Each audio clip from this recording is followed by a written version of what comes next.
दोस्तों नमस्कार, वेलकम करता हूं आप लोगों का हमारी एक और न्यू वीडियो में। और दोस्तों उम्मीद करूंगा कि आप अच्छे होंगे और स्वस्थ होंगे। तो दोस्तों अच्छे तो तभी होते हैं जब मार्केट हमें पैसा देती है, और पिछले 4-5 दिन के अंदर आप लोगों ने देख लिया है कि मार्केट ने पैसा बढ़ा दिया। दोस्तों हमसे पैसा लिया और फिर मार्केट ने पैसा दिया भी, और यही मार्केट का नियम भी है दोस्तों। और आज की इस वीडियो में हम पहला तो बात करेंगे वनडे के रिटर्न के ऊपर, दूसरा हम बात करेंगे यहाँ पर एक स्मॉल कैप फंड के बारे में, जिसके बारे में ऑलरेडी मैं कई बार रिव्यू आप लोगों को दे चुका हूँ। अगेन मैं आप लोगों को उसके बारे में बताने वाला हूँ, तो वीडियो के साथ बने रहिएगा। वीडियो बड़ी ही नॉलेजफुल और इम्पोर्टेंट होने वाली है दोस्तों। और यहाँ पर दोस्तों एक छोटी सी रिक्वेस्ट है, अगर आप लोगों को हमारी ये वीडियो पसंद आती है तो जाते जाते आप वीडियो को लाइक और शेयर करके जरूर जाइएगा। अगर आप हमारे चैनल के ऊपर पहली बार आए हैं तो चैनल को सब्सक्राइब जरूर कर लीजिएगा। तो दोस्तों पहले आते हैं अपने पहले टॉपिक पे बात कर लेते हैं, जिसमें सबसे पहले हम बात करेंगे दोस्तों वनडे के रिटर्न की बात यहाँ पर हम करने वाले हैं, जिसके लिए मैं आप लोगों को लेके चलता हूँ अपने ग्रो ऐप की स्क्रीन के ऊपर। और आप यहाँ पर देख सकते हैं दोस्तों, हम आ चुके हैं एप्लीकेशन के इंटीरियर पर, और आप यहाँ पर डैशबोर्ड में देखिएगा वनडे का रिटर्न 17,669 रुपया, यानी 17,670 रुपये का प्रॉफिट मुझे हुआ है। मैंने आप लोगों को पहले बताया कि 10,000 रुपये का, 32,000 रुपये का, 27,000 रुपये का, और आज टोटल रिटर्न हमें लगभग 16.65% यहाँ पर अपनी इन्वेस्टेड अमाउंट के ऊपर हो चुका है। तो दोस्तों धीरे धीरे हम 9% से लेके 16% तक हम पहुँच चुके हैं। ठीक है, पहले माइनस में थे, उसके बाद फिर प्लस में भी जाना स्टार्ट हो चुके हैं। माइनस में ये नहीं बोलूंगा कि मैं अपनी प्रिंसिपल अमाउंट से भी माइनस में था, नहीं दोस्तों। कभी मेरा प्रॉफिट 35% के आसपास रहता था, 35 और 40 के बीच में रहता था, जो 9% पे आ चुका था, और अब लगभग 17% पे वापस जा चुका है। तो यहाँ पर दोस्तों आप भी कमेंट जरूर करिएगा कि आप लोगों को वनडे में कितना प्रॉफिट हुआ है आपकी इन्वेस्टमेंट अमाउंट के ऊपर। और यहाँ सबसे पहले मैं बात करूंगा निपुण इंडिया ELS टैक्स सेवर की। तो यहाँ पर आप देख सकते हैं 8,848 रुपये का प्रॉफिट, यानी 1.46% का प्रॉफिट यहाँ पर हुआ है। दूसरा है इसी के अंदर रेगुलर प्लान है। अभी कुछ लोग बोलते हैं कि सर आप रेगुलर में क्यों हो, इसका एक कारण है दोस्तों, क्योंकि ये जो शुरुआत की थी मैंने म्यूचुअल फंड की, वो इसी फंड से की थी, रेगुलर से की थी, क्योंकि उस टाइम में मुझे पता नहीं था। परंतु बीच बीच में जब बड़ी अमाउंट मेरी यहाँ पर हो जाती है, उसको मैं क्या कर देता हूँ, डाइवर्ट कर देता हूँ दूसरे म्यूचुअल फंड के अंदर दोस्तों, पर इसको कंटिन्यू मैंने रखना है। तो यहाँ पर 2,966 रुपये का प्रॉफिट, यानी इन्हीं एक फंड के अंदर रेगुलर और डायरेक्ट में लगभग मुझे 11,000 रुपये का प्रॉफिट हुआ है।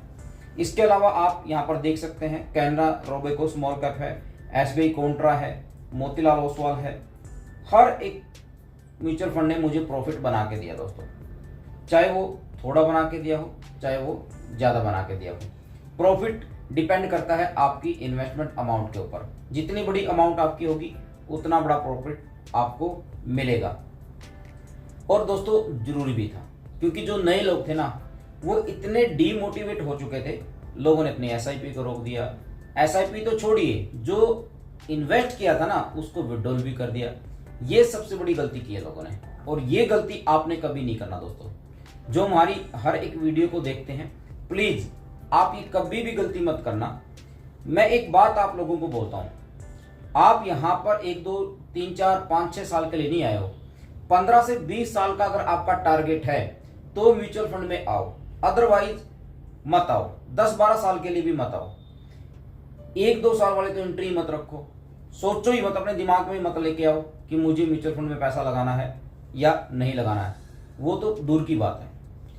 जब हम एडवर्टाइजमेंट देखते हैं ना, म्यूचुअल फंड सही है भाई, सही उन लोगों के लिए है जो यहाँ पर 15 से 20 साल का टारगेट लेकर आए हैं, उनके लिए तो सही है, औरों के लिए सही नहीं है। 10 साल 12 साल वालों के लिए भी सही नहीं है म्यूचुअल फंड। कम से कम 15 साल और 20 साल का टारगेट अगर आपका है तो फिर म्यूचुअल फंड सही है, अदरवाइज म्यूचुअल फंड सही नहीं है। तो अब बात कर लेते हैं एक ऐसे म्यूचुअल फंड की जिसने भाई अच्छा खासा रिटर्न बना के दिया है पिछले 1 महीने के अंदर, वो भी स्मॉल कैप में। स्मॉल कैप म्यूचुअल फंड में अगर मैं जाता हूं तो आप यहां पर देखिएगा, मैंने केवल small cap mutual fund type किया और यहाँ पर एक लंबी लिस्ट आई जिसमें सबसे पहले नाम आता है बंधन का, टाटा का, Nippon India, quant, axis, SBI, Canara, Kotak, grow Nifty, Motilal, इनका नाम आया दोस्तों। चलिए देख लेते हैं एक बार बंधन स्मॉल कैप ने कितना रिटर्न बना के दिया है। अच्छा फंड है, बहुत अच्छा फंड है और पिछले एक महीने के अंदर 8.82% का रिटर्न बना के दिया दोस्तों। इसी के अलावा टाटा स्मॉल कैप की भी बात कर लेते हैं तो 6.24% का पिछले एक महीने के अंदर रिटर्न बना के दिया है। 6 महीने की बात करें तो भाई सभी ने माइनस में ही दिया है। निप्पॉन इंडिया की बात करूं तो 8.31% का 6 महीने का भी आप देख सकते हैं, लगभग 15% माइनस में है भाई, माइनस में है। और बंधन का भी देख लेते हैं पिछले 6 महीने का 12%। अब वो फंड यहां पर नहीं है भाई, चलिए वो फंड मैं आप लोगों को बता देता हूं, उसका रिव्यू हम यहां पर करेंगे। उस फंड का नेम है बैंक ऑफ इंडिया। बहुत अच्छा फंड है स्मॉल कैप, ये आ चुका भाई। ये देखिए पिछले एक महीने के अंदर 10.40% का रिटर्न बना के दिया है और पिछले 6 महीने की बात की जाए तो लगभग 13% माइनस में भी है। अब रेटिंग की बात कर लेते हैं। 4 स्टार रेटिंग का फंड है। फंड साइज 1574 करोड़ का है। मिनिमम एसआईपी 1000 रुपए से कर सकते हैं और एनएवी की जो प्राइस है आज करंट में 47 रुपीज 97 पैसा दोस्तों। इसी के अलावा होल्डिंग की बात की जाए तो 69 कंपनियों के अंदर इन्होंने अपनी होल्डिंग की हुई है। टॉप लिस्ट भी आप यहाँ पर वीडियो को पॉज करके रीड आउट कर सकते हैं।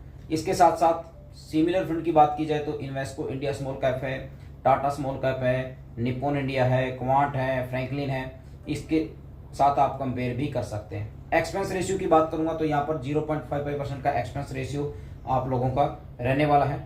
एग्जिट लोड 1% रहेगा। इसके अलावा फंड मैनेजमेंट की बात की जाए तो आलोक सिंह अक्टूबर 2024 से। और फंड हाउस एंड इन्वेस्टमेंट आप यहाँ पर देख सकते हैं, bank of India mutual fund का ये एक स्कीम है। अगर इसकी रैंकिंग की बात की जाए तो 31 रैंकिंग है दोस्तों और यहाँ पर टोटल AUM जो है बैंक ऑफ इंडिया का वो है 11,430 करोड़ का दोस्तों और 2008 से मार्केट में है। तो ये चीज़ मैंने आप लोगों को दिखा दी है। अगर आप इंटरेस्टेड हैं किसी एक अच्छे स्मॉल कैप फंड में पैसा इन्वेस्टमेंट करने के लिए तो आप इसके बारे में रीड आउट कर सकते हैं, रीचेक कर सकते हैं, देख सकते हैं दोस्तों। आज की वीडियो आप लोगों को कैसी लगी लाइक करके शेयर करके मुझे जरूर बताना दोस्तों। और जाते जाते भाई चैनल को सब्सक्राइब जरूर कर लेना और कमेंट जरूर करना कि आप लोगों को एक दिन में कितना रिटर्न हुआ है। दोस्तों ये जो वीडियो है मैं केवल और केवल आप लोगों को मोटिवेट रखने के लिए करता हूं और मेरे अंदर भी एक मोटिवेशन आता है क्योंकि बहुत सारे लोगों ने जब से हमने म्यूचुअल फंड के बारे में बताना शुरू किया है बहुत सारे लोगों ने हमारी बातों को माना और म्यूचुअल फंड के अंदर अपनी इन्वेस्टमेंट शुरू की क्योंकि पता ही नहीं था। केवल हम एडवर्टाइजमेंट देखते हैं कि म्यूचुअल फंड सही है, उसके बाद आगे नहीं सोचते। बस उसने बोल दिया मैंने इन्वेस्ट कर दिया, फलाने ने बोल दिया मैंने इन्वेस्टमेंट कर दिया। हम खुद नहीं सोचते कि हम कहाँ पर पैसा इन्वेस्टमेंट कर रहे हैं, हमारा गोल क्या है, हमें कितने टाइम तक हम इन्वेस्टेड रहना है। इन बातों का हमें नहीं पता था। धीरे धीरे हमने खुद सीखा, आप लोगों के बीच में लेकर आए, लोगों ने इन्वेस्टमेंट करना शुरू किया। और मेरी एक टैगलाइन भी है कि भाई हर एक इंसान की, हर एक फैमिली मेंबर में, हर एक इंसान की, चाहे वो छोटा बच्चा हो चाहे वो बड़ा हो, 100 रुपये की SIP जरूर करो। 100 रुपये, अगर आपकी फैमिली में 5 मेंबर हैं तो 500 रुपये आपका हर महीने जाएगा। 4 मेंबर हैं तो 400 रुपया जाएगा। 2 मेंबर हैं तो 200 रुपया जाएगा। भाई साहब 100 रुपये की SIP भी 40 साल में आप लोगों को 1 करोड़ रुपए से भी ऊपर का कॉर्पस दे सकती है। तो थैंक यू सो मच दोस्तों वीडियो के साथ बने रहने के